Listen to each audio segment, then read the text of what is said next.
उत्तर भारत में खेतों में पराली यानी फसलों के अवशेष जलाना एक गंभीर समस्या बन चुकी है। सर्दियां दस्तक दे रही होती हैं और किसान अगली फसल की रोपाई के लिए पराली जलाने पर मजबूर होते हैं। इस प्रक्रिया का असर दूर दूर तक होता है। धुएं से प्रभावित हवा और कोहरा जनजीवन को बुरी तरह प्रभावित कर देता है।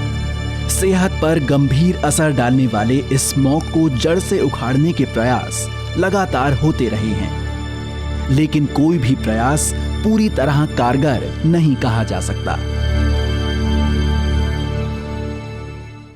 ऐसे में भारतीय शोधकर्ताओं ने अंतर्राष्ट्रीय सहयोग से एक हल निकाला है, जिसका नाम है हैप्पी सीडर। ऐसी मशीन है जो खेत की सतह पे यदि सारी की सारी पराली 8 से 10 टन प्रति हेक्टेयर की दर से पड़ी होती है, उस परिस्थिति में भी बिना जुताई के, बिना पराली को जलाए आप सीधी बिजाई कर सकते हैं, जिससे लागत कम होगी और आपकी पैदावार अच्छी आती है और खेत में जो जीवांश हैं वो बढ़ता है।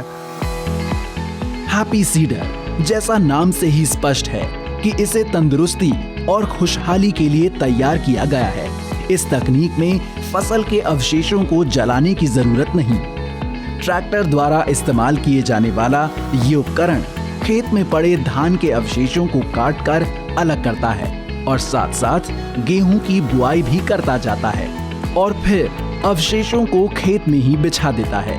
इस तरह किसान को एक बार में कई फायदे होते हैं।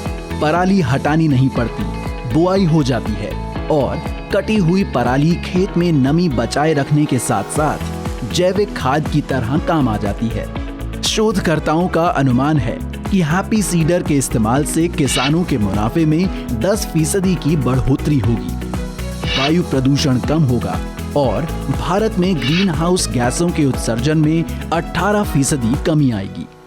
सरकार बात करती है डबलिंग फार्मर्स इनकम, तो वो करने के लिए लागत भी घटाना बहुत ज़रूरी है और लागत घटाने के लिए कई तरीके हैं। उसमें से एक तरीका है कि हम खेत में जितनी जुताइयाँ करते हैं उन जुताइयों के लिए काफ़ी लागत आती है, तो जुताइयाँ कम करके लागत घटाई जा सकती है। लेकिन होता क्या है कि जैसे कंबाइन हार्वेस्टिंग चलाने के बाद में खेत में बहुत सारी पराली पड़ी रहती है और उस पराली में पुरानी जो जीरो टिल की मशीनें थी वो चल नहीं पाती हैं, काम नहीं करती हैं, तो उस परिस्थिति में काम करने के लिए ये मशीन बनाई गई। पराली जलाने के किसानों के अपने आर्थिक कारण रहे हैं।